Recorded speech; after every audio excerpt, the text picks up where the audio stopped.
Tu appelles ça de la nourriture pour une réunion de famille? Après une seule bouchée du plat, Thomas renverse l'assiette sur la table, sa voix furieuse résonnant dans toute la pièce. Tous les membres de la famille réunis le regardent avec stupeur. Je n'avais jamais vu quelqu'un jeter de la nourriture par terre auparavant. Je suis sûr qu'ils ont tous ressenti la même chose. Et, c'est quoi ton problème? C'est de ta faute si tu fais des plats aussi mauvais. Tu es une femme au foyer et tu sers ça pour une telle occasion? Qui mangerait cette merde? Thomas ricane. Je l'ai regardé avec pitié et j'ai répliqué. Ce n'est pas moi qui l'ai fait, tu sais. Qu'est-ce qu'il y a? La voix sidérée de Thomas emplit la pièce. C'est ma chance. L'occasion rêvée. Je ne vais pas rater l'occasion de lui tenir tête après tout ce qu'il m'a fait subir. J'ai pris une grande inspiration et je me suis calmée. Je m'appelle Sarah Mitchell, j'ai 32 ans. Jusqu'à il y a un an, j'étais employée dans une société de gestion de copropriété, mais j'ai démissionné après m'être mariée, et maintenant je suis une femme au foyer à plein temps. Si mon mari Thomas n'avait pas insisté, j'aurais peut-être continué à travailler dans cette entreprise. Mais Thomas voulait vraiment que je sois une femme au foyer. J'ai accepté et écouté la demande de Thomas en quittant l'entreprise. Honnêtement, j'aurais voulu travailler un peu plus, mais compte tenu des revenus de Thomas, je me suis dit que nous pouvions vivre confortablement sans que je m'acharne à travailler. Thomas travaille dans une grande société de conseil. Au départ, nous nous sommes rencontrés au travail, et comme nous étions chargés de projets similaires et que nous nous rencontrions souvent, notre relation est passée du statut de collègue à celui d'une relation amoureuse, qui a finalement abouti au mariage. Juste après avoir obtenu son diplôme universitaire, Thomas, qui était passé par plusieurs sociétés de conseil, était compétent et s'exprimait clairement. En travaillant avec lui, j'ai été impressionnée par son éthique de travail et j'ai initié une approche romantique de mon côté. Je n'aurais jamais pensé que quelqu'un comme lui ferait attention à moi, une personne ordinaire en termes d'apparence et de capacité, mais j'ai été surprise lorsqu'il a répondu à mes sentiments. J'étais tellement heureuse qu'après avoir entamé une relation avec lui, j'en ai parlé sans retenue à mes amis. Mes amis semblaient un peu perplexes, mais du fond de mon cœur, je pensais que c'était le summum du bonheur. Même lorsque nous avons décidé de nous marier, un peu plus d'un an après le début de notre relation, je marchais sur l'air, tout étourdie et joyeuse. J'étais loin de me douter du malheur qui m'attendait. Écoutez, je suis occupée par mon travail en semaine, alors je ne rentrerai à la maison que le week-end.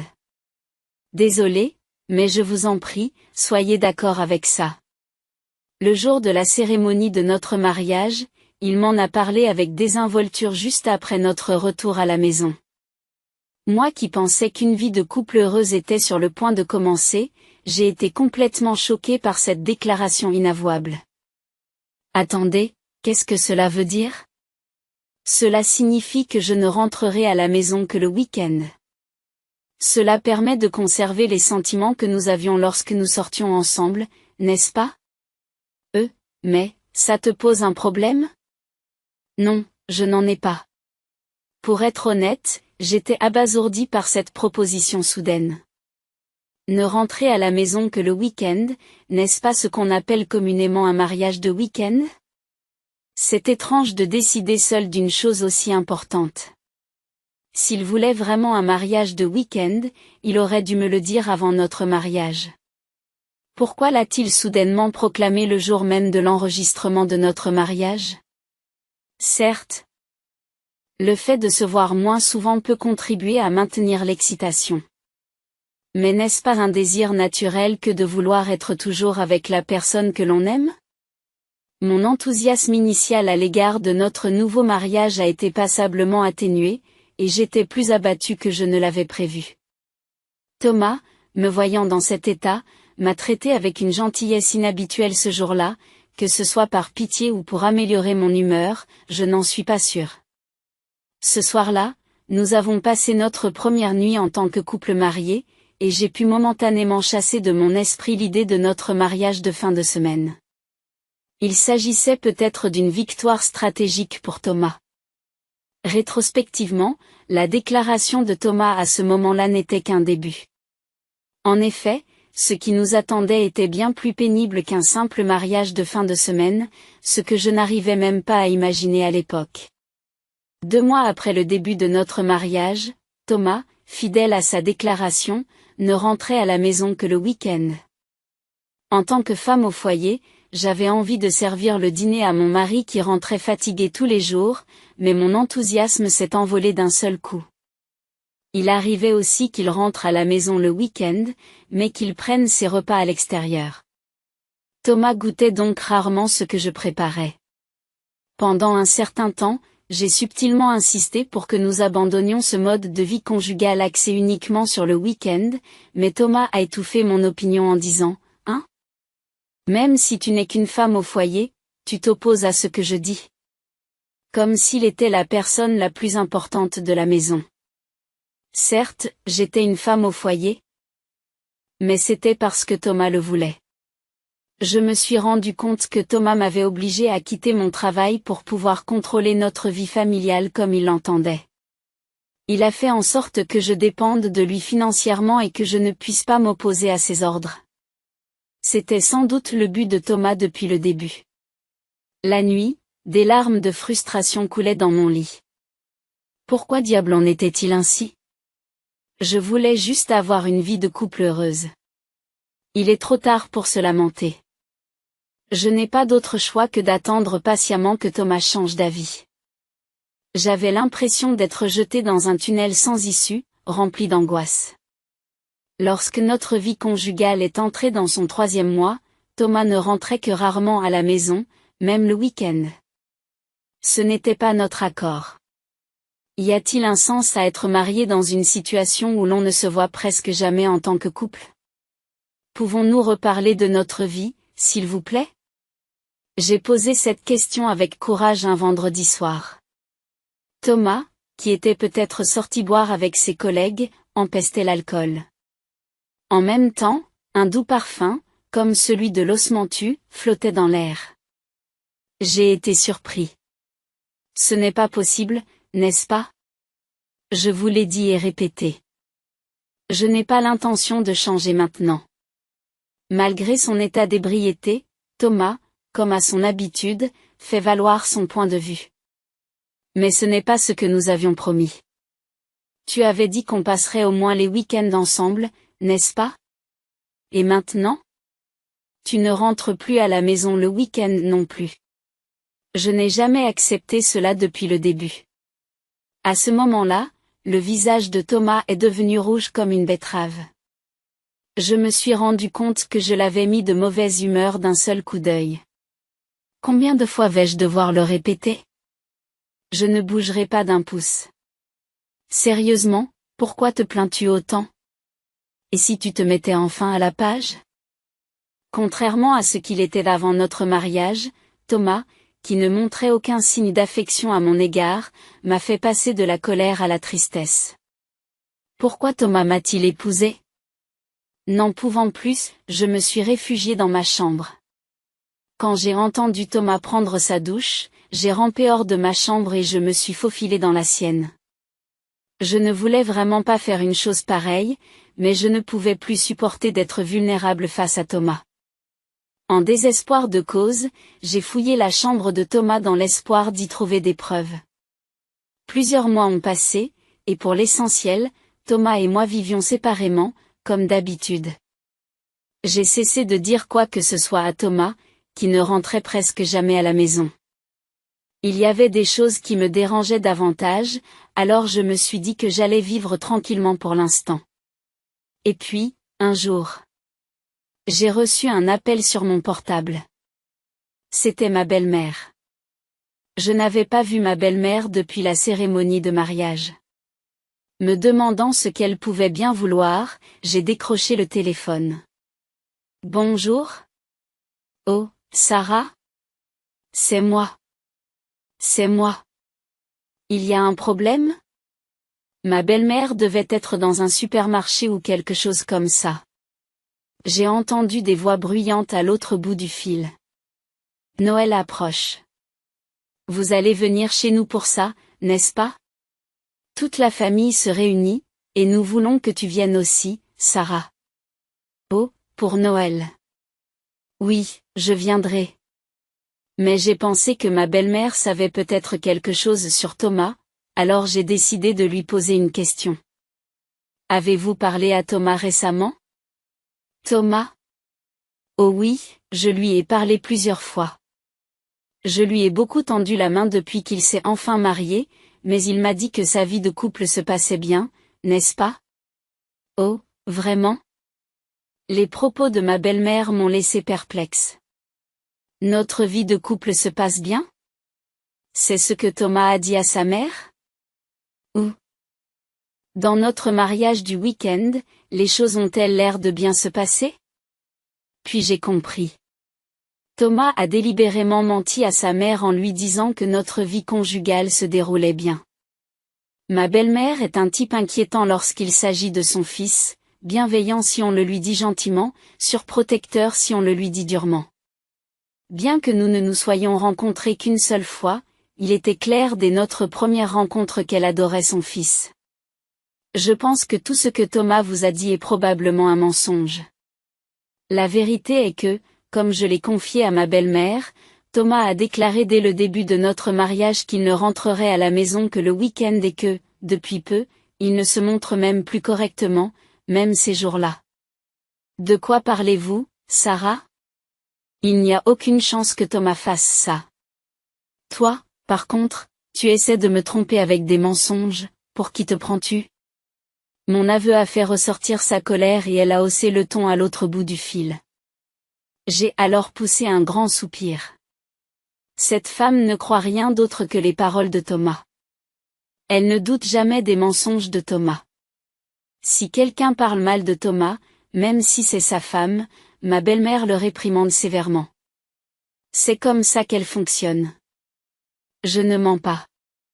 Si cela vous intéresse, je vous montrerai des enregistrements vidéo de ce qui se passe à l'intérieur de la maison depuis un mois. Furieuse de passer pour la méchante alors que je souffrais à cause de Thomas, j'en ai fait part à ma belle-mère qui m'a rétorqué, « Je n'ai pas besoin de toi pour faire quelque chose d'aussi déshonorant. Tu es la pire des belles-filles. » Et elle a raccroché le téléphone sans lui accorder la moindre crédibilité. Je me doutais bien que cela arriverait. Je ne sais pas ce que mon beau-père, un homme peu loquace, pense de moi, mais ma belle-mère ne me voit probablement que comme une partenaire de mariage commode pour Thomas. Sachant cela, j'ai commencé à me sentir fatiguée de continuer cette vie de couple avec Thomas telle qu'elle est, et j'ai donc commencé à mettre en œuvre un plan que j'envisageais depuis un certain temps. Le jour de l'exécution était le jour où les parents se réunissaient chez ma belle famille. Je ne sais pas comment cela se passera, mais je ferai de mon mieux. Tranquillement, dans mon cœur, ma combativité s'enflammait. Le jour de Noël, comme promis, je me suis rendue chez les parents de Thomas avec lui. En sortant de la maison, j'ai contacté une certaine personne. Thomas, inconscient de tout, grommelait, « Hugues, aller chez mes parents, c'est vraiment la galère. » Tout en se préparant mollement à partir. En arrivant chez mes beaux-parents, les parents de Thomas, son oncle et sa tante, ainsi que leurs enfants, étaient rassemblés. De plus, une femme, probablement une femme de ménage, préparait le repas dans la cuisine. La femme de chambre, qui portait des lunettes et un masque, n'a naturellement pas participé à notre conversation et travaillait sans relâche. Comme il y avait beaucoup de monde, je n'arrivais pas à savoir qui était qui dans mon esprit. Oh, Sarah, bienvenue.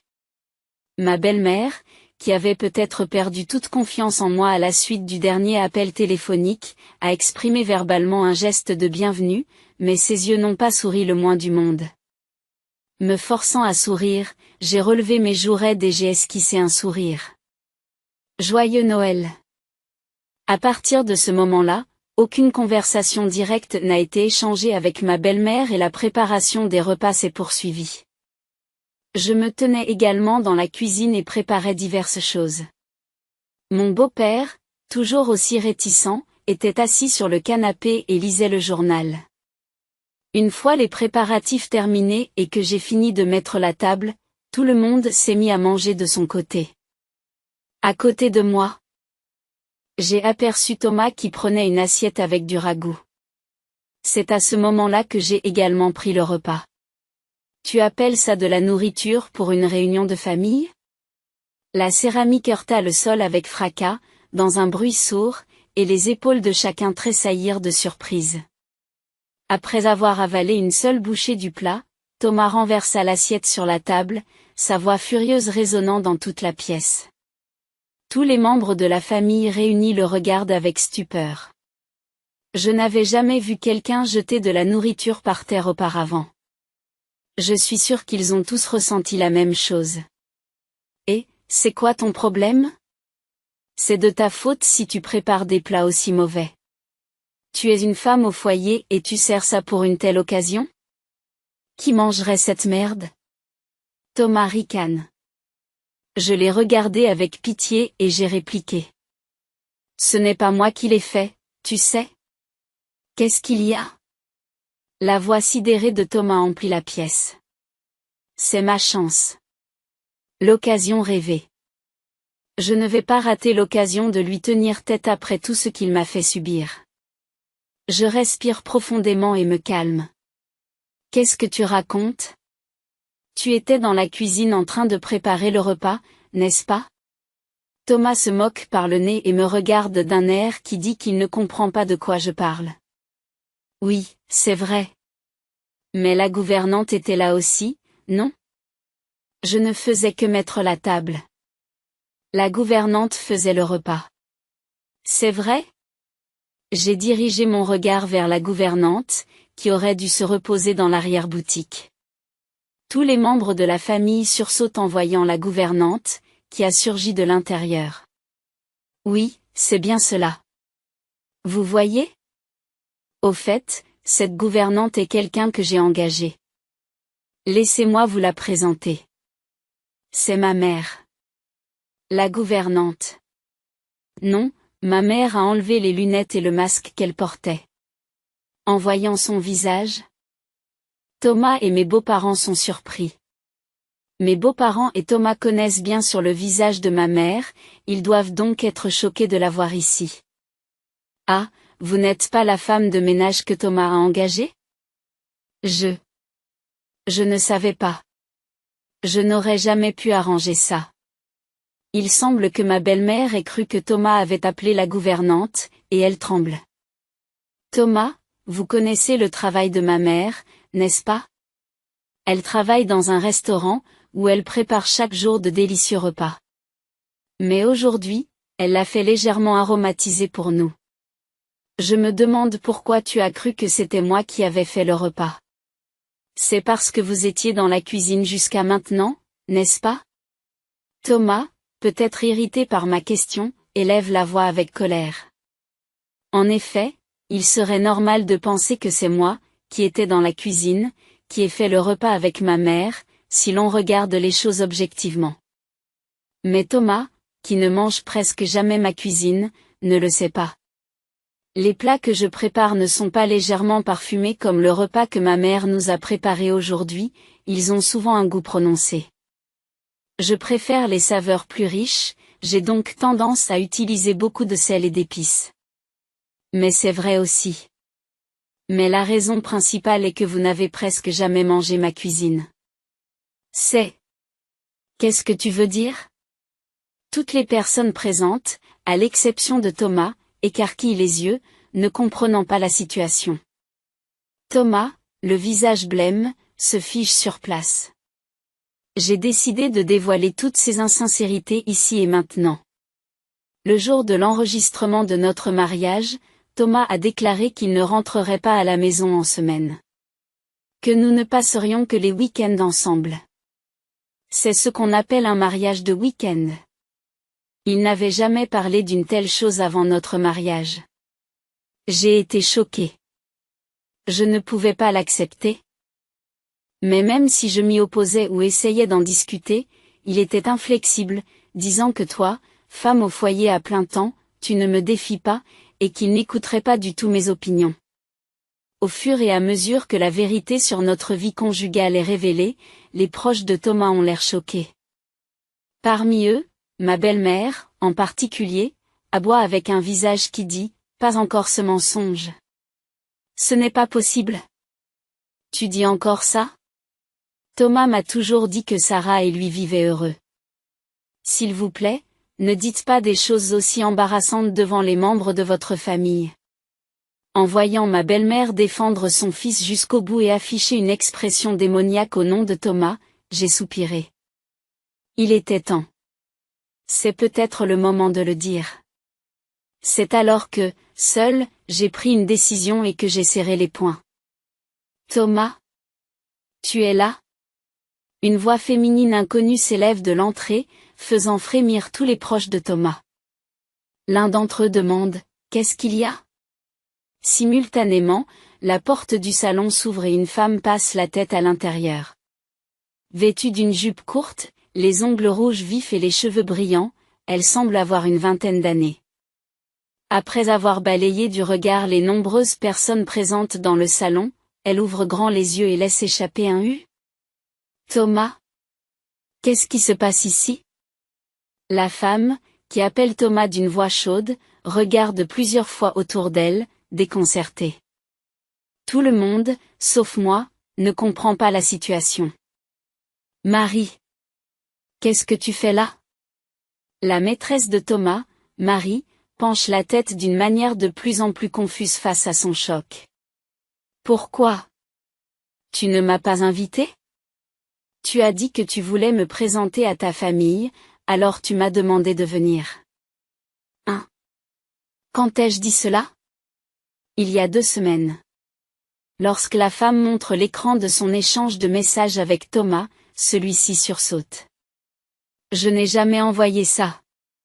Qu'est-ce que c'est ? Alors qu'il a fait ? Alors que les deux se disputent avec véhémence devant moi, je fais un pas en avant. Enchantée, je suis la femme de Thomas. C'est moi qui vous ai invité aujourd'hui.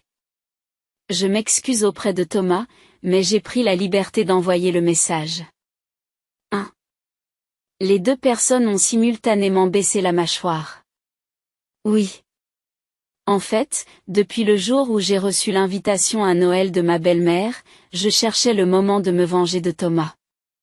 Et il y a 2 semaines, alors que Thomas se faufilait dans le bain après être rentré tard le soir, je me suis discrètement glissé hors de la chambre et j'ai attrapé son smartphone. Comme Thomas et Marie semblaient communiquer fréquemment, j'ai vite compris qu'il s'agissait de la maîtresse. J'ai menti et je l'ai appelé à cet endroit aujourd'hui pour prendre Thomas et Marie en flagrant délit. Les proches de Thomas qui ont entendu notre échange ont commencé à murmurer. Les visages de mes beaux-parents pâlissaient. Je me doutais que quelque chose n'allait pas. Pourquoi Thomas a-t-il commencé à vivre en ne rentrant à la maison que le week-end immédiatement après m'avoir épousée ? Un mariage de week-end. Nous nous voyons à peine alors que nous sommes mariés, quel est l'intérêt ? S'il m'aimait vraiment, je pensais qu'il ne choisirait pas cette vie. Alors, c'est parce que je suis occupée par mon travail, je te l'ai dit plusieurs fois, n'est-ce pas ? Thomas, qui tente encore de résister à ce stade. Exaspéré, je pousse un long soupir. Du travail ? Oui, je crois aussi à cette histoire au début. Mais l'odeur de ton parfum quand tu rentrais le soir. J'ai eu des soupçons et j'ai engagé un détective. Attendez, détective, c'est quoi ce bordel ? Thomas a tremblé brusquement. J'ai sorti le rapport d'enquête sur l'infidélité de l'agence de détective que j'avais dans mon sac et je l'ai poussé devant Thomas et la femme. Soupçonnant l'infidélité de Thomas. J'avais demandé une enquête à l'agence de détective il y a quelque temps. Les preuves de l'infidélité ont été trouvées assez rapidement, ce qui m'a permis d'obtenir un grand nombre de preuves. Votre relation a commencé il y a 5 ans. À l'époque, Marie n'avait que 15 ans. Vous êtes allé la chercher en ville et avez commencé à sortir avec elle. Mais bien sûr, vous ne pouviez pas épouser une enfant comme Marie. De plus, Marie travaille maintenant comme vendeuse de bouteilles. Vous doutez donc que vos parents l'approuvent. Mais comme vos parents vous pressaient de vous marier rapidement, vous avez opté pour un choix sûr, comme moi. Une fois que le mariage a mis fin aux tracasseries de vos parents, vous avez continué à voir Marie calmement. Finalement, tu as planifié de divorcer de moi à cause de ton travail et d'épouser Marie. C'est l'essentiel, n'est-ce pas? J'ai fait le lien entre les informations obtenues dans le rapport de l'agence de détective et le contenu des messages échangés entre Thomas et Marie, révélant ainsi leur tromperie. Qu'est-ce que vous dites? Thomas ne le ferait jamais. Ma belle-mère, qui essayait de prendre le parti de Thomas, n'arrivait plus à argumenter avec véhémence devant les preuves présentées et baissait les épaules en signe de défaite. Thomas et Marie, tremblants, se regardent avec effroi. Thomas finit par prendre la parole. Et, toi, Séba, tu utilises cette tactique pour nous dégrader.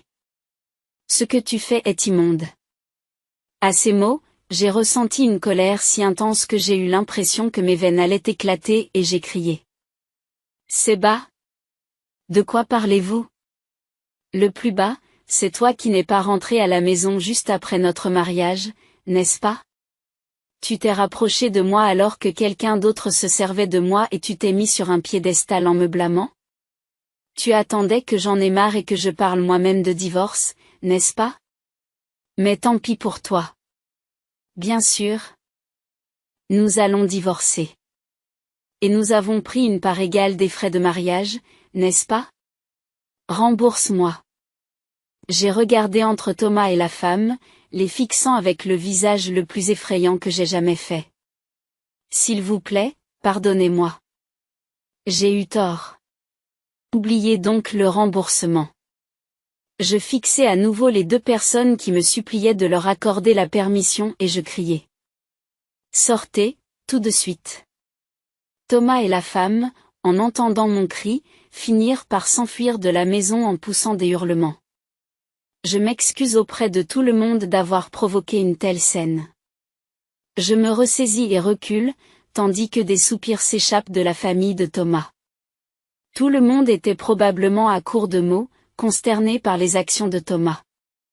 Sarah. Je ne sais pas quoi dire. Ma belle-mère, qui avait cru Thomas et avait dit du mal de moi, baisse maladroitement la tête. Ma mère et moi, après nous être fait passer pour des servantes, avons quitté la maison de ma belle famille. Il est probable que je ne reviendrai plus dans cette maison à l'avenir. Ainsi, mon mariage d'1 an, troublé par Thomas, prit fin. Quelques jours plus tard, j'ai déposé la demande de divorce. Aujourd'hui, je suis officiellement redevenu célibataire. Bien que j'ai obtenu l'étiquette de divorcé, la période de mariage a été courte et la situation de vie n'était guère ce que l'on pourrait appeler une vie de couple, de sorte que rien n'a vraiment changé. Comme Thomas et moi vivions dans un appartement en location, j'ai pu le mettre à la porte en douceur. Par la suite, Thomas a payé le remboursement que j'exigeais, mais comme il n'avait pas d'argent disponible, il semblait avoir demandé à ses proches de lui en prêter. Même s'il aurait dû travailler pour une entreprise d'élite, il était fauché parce qu'il avait offert à la femme des sacs et des vêtements de marque. Mais les proches de Thomas, qui avaient été témoins des troubles de Noël, n'avaient bien sûr aucune intention de lui prêter de l'argent. Il a apparemment accepté un prêt d'une banque à contre-sécurité. Comme ils étaient tous les deux ruinés, leur mariage a été inévitablement reporté. À tout le moins, tant que Thomas n'aura pas remboursé la dette qu'il a contractée, il ne devrait pas se marier, c'est ce que les parents des deux personnes semblent dire à l'unisson. Il est probable que mes beaux-parents en aient simplement assez d'être entraînés dans des affaires délicates. Qu'ils se battent pour rembourser ses dettes tant qu'il veut. Comparé à l'année de souffrance que j'ai endurée, le simple fait de gagner de l'argent pour rembourser est facile, du moins c'est ce que je pensais, comme si c'était le problème de quelqu'un d'autre. D'un autre côté, J'ai réintégré la société de gestion de copropriété pour laquelle je travaillais auparavant et je me plais maintenant dans mon travail. C'est bien meilleur pour ma santé mentale que de rester enfermé à la maison. Si je me remarie un jour, je me suis promis en silence que ce serait avec quelqu'un qui accepterait que nous travaillions tous les deux.